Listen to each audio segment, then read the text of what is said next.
Vous êtes-vous déjà demandé ce qui empêche le chaos absolu de s'emparer du monde? Avec autant de guerres, de catastrophes naturelles et de crises morales, il est presque impossible de ne pas penser qu'un événement beaucoup plus grand est sur le point d'arriver. Mais si je vous disais qu'il existe des forces invisibles, célestes, chargées de contenir cet effondrement total jusqu'au moment exact fixé par Dieu? Non, ce n'est pas de la science-fiction. C'est une prophétie. C'est biblique. C'est l'Apocalypse. La scène donne des frissons. 4 anges, chacun placé à un coin de la terre, retenant les vents du jugement divin comme les gardiens d'une horloge cosmique. Pendant ce temps, une mission silencieuse a lieu en coulisses, le scellement des élus. Ceux qui appartiennent à Dieu, marqués spirituellement, sont protégés avant que le jugement ne commence. Et qu'est-ce que cela signifie pour vous? Absolument tout.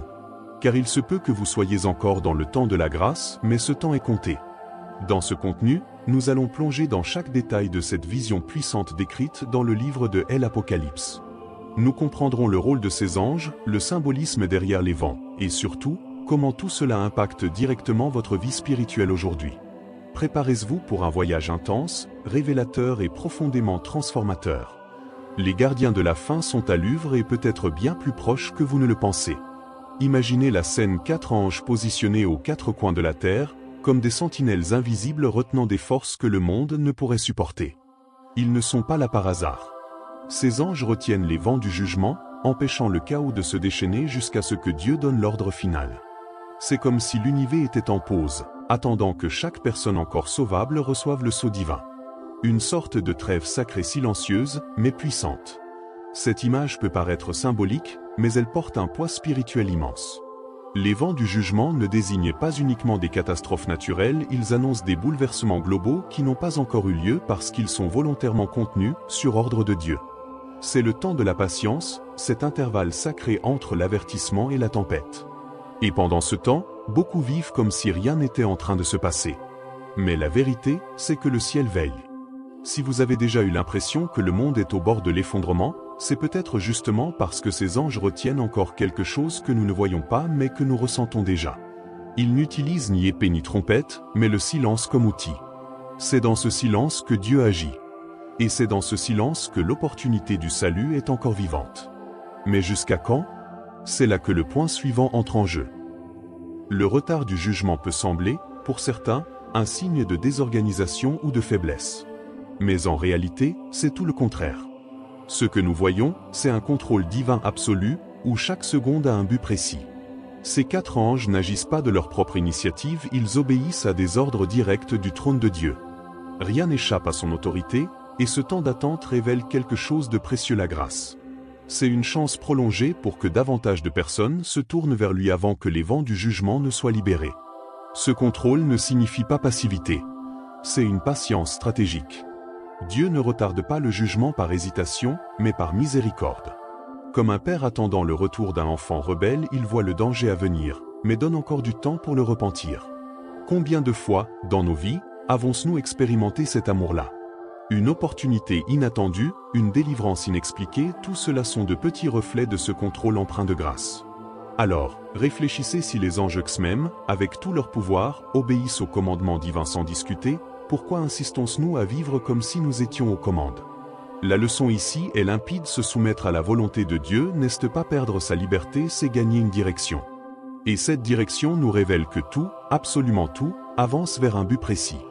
Y compris le temps qu'il nous reste.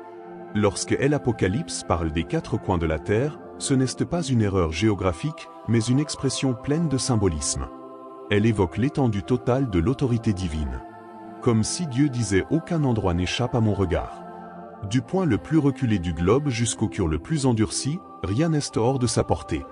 Et c'est justement cette portée universelle qui donne tout son poids au message prophétique. Ce symbolisme renforce le fait que l'action des anges ne se limite pas à un lieu physique. Ils agissent selon un ordre global, parce que le plan de Dieu concerne toute l'humanité. Les 4 coins nous montrent qu'il n'existe aucune zone neutre dans le combat spirituel. Chaque nation, chaque culture, chaque individu est inclus dans ce scénario. Autrement dit, on ne peut pas fuir, changer de pays ou faire comme si cela ne nous concernait pas. La souveraineté de Dieu nous rejoint où que nous soyons. Donc, la prochaine fois que vous entendrez parler de catastrophes climatiques, de guerre ou de crise mondiale, souvenez-vous, un scénario bien plus vaste se dessine derrière tout cela. C'est comme si une scène était en train d'être montée à l'échelle mondiale. Et savoir cela ne devrait pas susciter la peur, mais la conscience. Conscience que nous faisons partie de quelque chose d'éternel. Et que la prochaine pièce de ce puzzle cosmique pourrait s'activer à tout moment. Y compris maintenant. Dans la Bible, les vents ne sont pas que des phénomènes météorologiques. Ils symbolisent des mouvements divins, jugement, renouveau, intervention. Lorsque ces vents sont relâchés, rien ne reste comme avant. Pensez aux plaies d'Égypte, aux vallées desséchées qui reprennent vie dans Ézéchiel, ou à la tempête que Jésus a apaisée. Chaque fois que le vent souffle, quelque chose change radicalement. C'est comme si Dieu disait il est temps d'agir. Et quand il agit, les structures s'effondrent, les masques tombent, et les vérités sont mises à nu. Ces vents, une fois libérés, ébranlent ce qui paraissait solide. Économie, gouvernement, institutions, tout est mis à l'épreuve. Car Dieu ne cherche pas à maintenir debout des systèmes humains corrompus. Le vent du jugement vient pour purifier, trier, et révéler ce qui a vraiment de la valeur. Et cela, oui, peut faire peur car beaucoup de choses que nous considérons aujourd'hui comme normales ne résisteront pas à ce souffle divin. Mais ces vents ne viennent pas seulement pour détruire, ils viennent aussi pour purifier, renouveler, et préparer le terrain pour quelque chose de nouveau. C'est comme l'agriculteur qui brûle son ancien champ pour que la prochaine récolte soit encore plus abondante. Alors, si vous avez l'impression que tout est en train de vaciller dans votre vie, ne désespérez pas. Il se peut que les vents de Dieu soufflent justement pour vous libérer de ce qui n'était pas solide. Et cela nous prépare pour l'étape suivante, le scellement des élus. Avant que les vents du jugement ne soient libérés, quelque chose d'extraordinaire se produit, les serviteurs de Dieu sont scellés. Ce sceau n'est pas visible aux yeux humains, mais dans le monde spirituel, il brille comme une marque d'appartenance.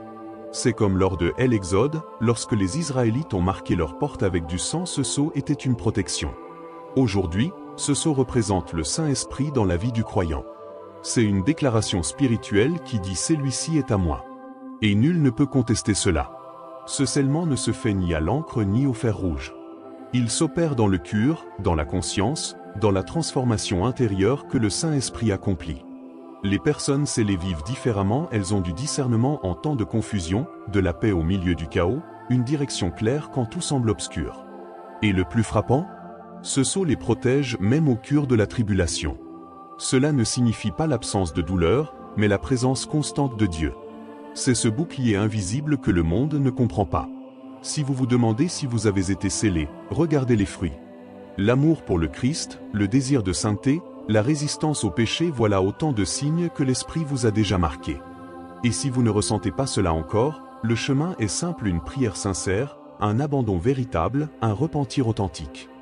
Dieu ne refuse jamais ce sceau à celui qui le cherche de tout son cœur. Mais souvenez-vous, ce temps est limité. Car après le scellement, les vents souffleront et la nature en ressentira les premiers effets. La première conséquence du fait de retenir les vents se manifeste dans la nature elle-même.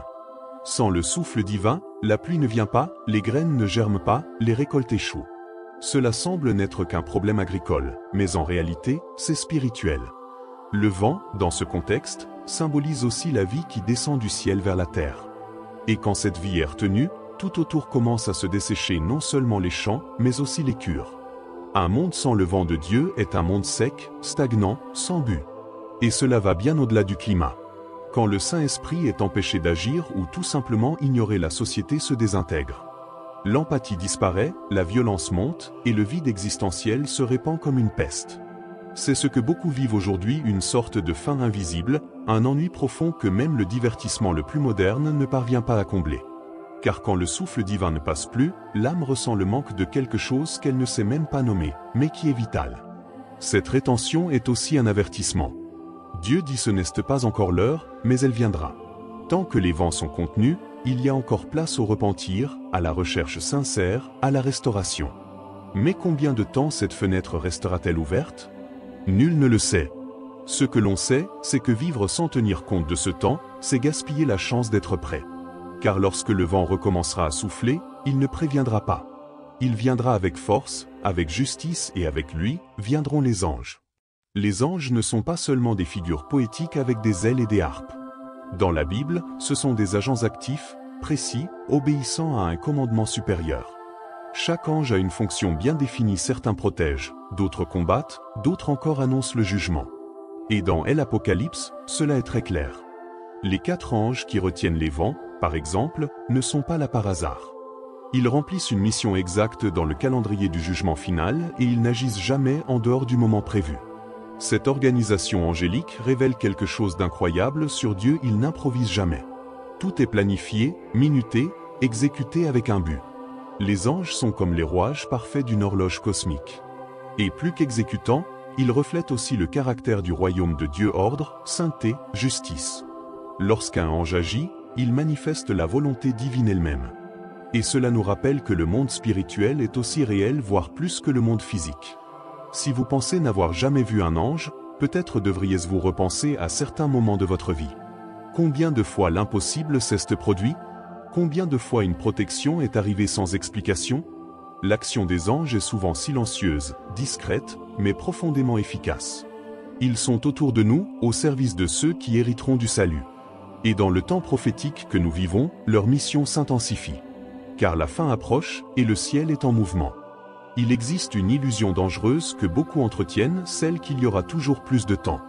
Mais l'Apocalypse nous montre que, dès que le scellement des élus sera terminé, le jugement ne sera pas retardé d'une seule seconde. Ce qui nous semble aujourd'hui être une longue attente n'est en réalité qu'un compte à rebours invisible, sur le point de s'arrêter. Et quand ce moment viendra, il ne sera plus temps de se mettre en règle spirituellement. C'est pourquoi l'appel est clair: préparez-vous dès maintenant. Cette urgence n'a pas pour but de semer la panique, elle vise à éveiller à la responsabilité. Vivre comme si le monde était éternel, c'est passer à côté de l'essentiel. L'Évangile nous invite à veiller, à garder la lampe allumée, à prendre soin de notre cœur chaque jour. Et cela passe par des pratiques simples mais constantes: lecture de la parole, prière sincère, repentir véritable, communion avec les frères. Cela ne peut pas être délégué. Chacun doit prendre en main sa propre préparation. La bonne nouvelle? Il est encore temps. Si vous lisez ceci, c'est que le souffle de la grâce est encore actif dans votre vie. Mais la question qui reste est: qu'attendez-vous? Un signe du ciel? Un événement terrifiant? Le plus grand signe a déjà été donné: le Christ crucifié et ressuscité. Et c'est lui-même qui a dit: soyez prêts. La prochaine étape de la prophétie est certaine. Le temps de la préparation touche à sa fin. Et après lui, il ne restera plus que le jugement ou la moisson. Tout ce qui a été dit jusqu'ici ne sert pas seulement d'information, c'est une invitation urgente à la transformation. Le sceau de Dieu, les anges à l'œuvre, les vents retenus, tout cela pointe vers une décision que personne ne peut prendre à votre place: l'abandon total à Christ. La porte de la grâce est encore ouverte, mais elle ne le restera pas indéfiniment.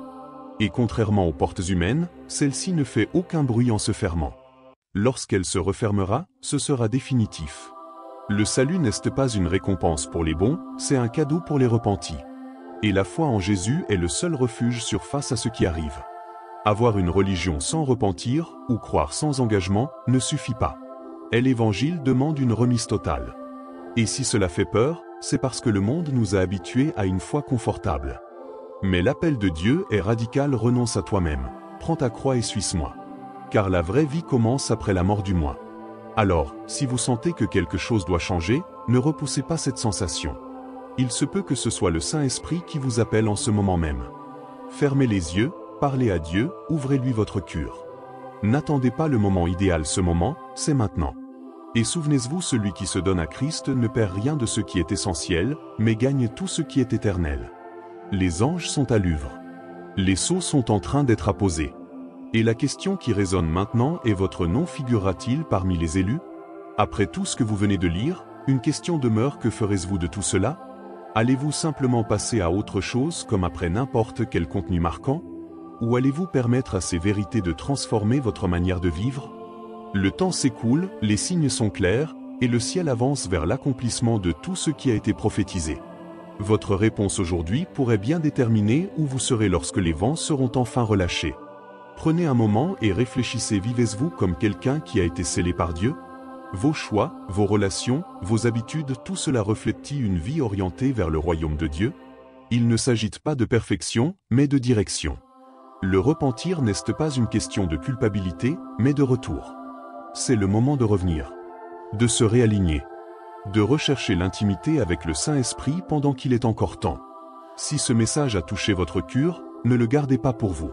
Partagez-le avec quelqu'un qui a aussi besoin d'être réveillé. Et si vous souhaitez continuer à recevoir des contenus comme celui-ci qui vous interpelle et vous fortifie, abonnez-vous à cette chaîne et activez les notifications. Ici, la parole est vivante, la vérité est directe, et l'appel est à la transformation. Car la fin approche, mais pour les scellés, ce n'est que le commencement.